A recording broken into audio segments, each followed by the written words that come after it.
Hi guys, Bran here, and welcome to another commentary video. Today we're going somewhere else. We're going to the DBD Reddit. No, we're not going to make fun of anything. Actually, one of the best lessons that I think could be taught in DBD actually was said here on the DBD Reddit. And I want to give credit to this post because I feel like it is a good lesson if you play this game and how to deal with the rougher community aspects of Dead by Daylight. This post on the DBD Reddit highlights a question that many DBD players often ask. How do you keep playing when you're constantly being bullied and you're constantly running into toxicity almost every game over and over and over again? Whether it be as killer or as survivor, it seems like we can't seem to escape this cycle of toxicity. It seems like the game is a very, very toxic place to be, and even puts situations in other games like Dota, League, it seems in line with those kind of more toxic communities. So it feels really stressful to be playing the game. Whether that be as killer or survivor, we're always being bullied or being presented with toxicity on both sides. Obviously, if you're a killer, you're often seeing teabagging, flashlight clicking, etc. with that situation. If you're on the survivor side, you're often being face camped, slapped on hook, in that sort of situation. But the real culprit, where most of the terrible stuff inside this game really happens, is in the after chat. The after chat is the main culprit where we see most of the maltreatment and terrible bullying that happens in this game on a daily basis. This is where people get to just yell and shout and get very, very aggressive and volatile with each other. This is where the bad actors really get to lay down their aggression and lay down their frustrations with people and hurt people left and right without any regard for the person behind the screen. And this gets even more complicated because what we talked about earlier seems to be more objectively seen as toxic things to do, but there are other things that people make their own house rules. They make their own ideas of how the game should be played, and they try to hold you to that. Some people think if you run 3 slowdown, that makes you a terrible person behind the screen. Some people say if you only run second chance perks as survivor, that makes you a terrible person behind the screen. So they're holding you accountable and therefore treating you like garbage for rules that you didn't even know, a complete stranger in a match with them. They hold you to that standard and then treat you like garbage for not upholding their standard. Doesn't make a whole lot of sense, does it? And this post asks the important question is, how do we handle that?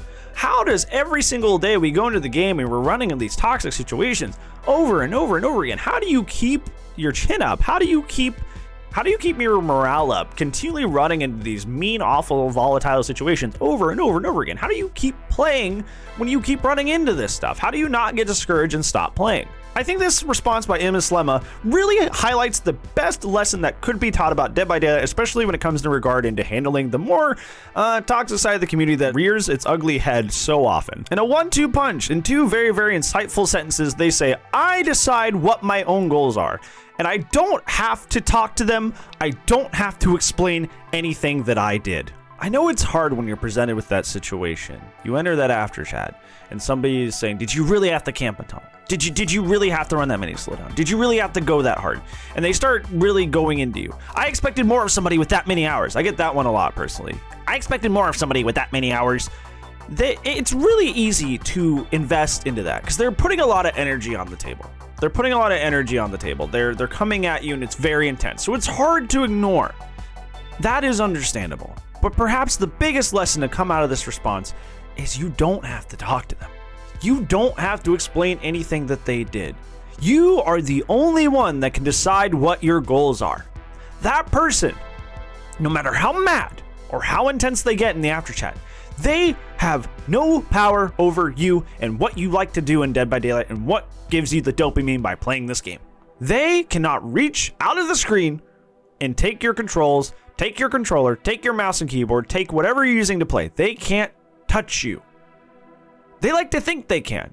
And that's why they're struggling. That's why they're having their little tantrum in the after chat, is because they feel powerless. But what is so important about what this post highlights is they can't decide what your goals are. If you want to go hard, if you want to get that 4K, there is nothing wrong with that, and they cannot change that. They will try in vain to try to get you to change by shaming you, by treating you like garbage, by bullying you, but they cannot change what you decide for yourself in this game. You are the one that can set your goals, and you don't have to explain your goals. That's the second important part. That's super important. You don't have to explain why you like 4K. Does it make you happy?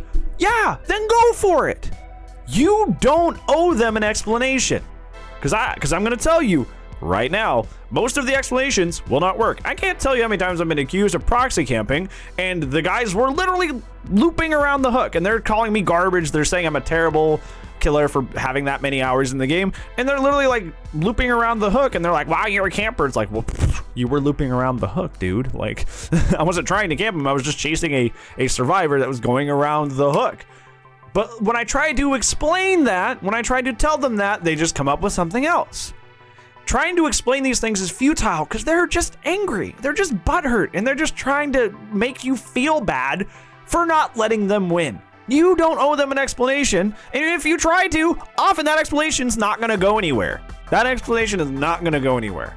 So don't talk to them. You don't have to talk to them. You don't have to explain why you played the way you did, and you are the only one in your head that can have the goals that you want for Dead by Daylight, and that person cannot decide for you or what your goals are or set new goals for you. They cannot do that. So to put it in short terms, to put it in a TLDR statement, if you are feeling fatigued or worried or stressed by the constant amount of toxicity and stress that comes from people being bad actors in the DBD community, especially in your day-to-day interactions in the game, in the matches, you gotta keep in mind that these people are reaching out to try and change the way you play or shame you or demean you for the way you play because they know that in reality, they have no control over that.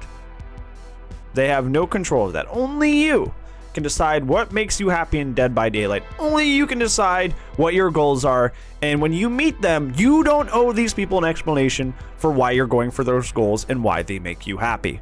They may try to reach out. They may try to change that. They may try to do those terrible things to try and change that fact. But that fact remains. That fact remains that you do not have to explain yourself. You can play however you want, and you don't owe anyone an explanation. Thank you so much for watching today, friends. Thank you for spending time with me. Hopefully this advice helps you in terms of dealing with the long-term stress that comes with dealing with the DBD community, at least the bad actors in the DBD community. I thought this was a really, really insightful post, and those two sentences really hit hard. They rang home because I feel like it's something that we deal with a lot in the DBD community, is just trying to like navigate the constant whining and toxicity that comes in like the after chats or sometimes in the game itself. But this was a very, very great mentality to have, and I wanted to share that with you because hopefully you can adopt this mentality and have a better mental mindset while playing Dead by Daylight. Well, that's it for me today, friendos. I do upload daily though, so hopefully I will see you tomorrow. But if I don't, I will see you when I see you, friends. Goodbye.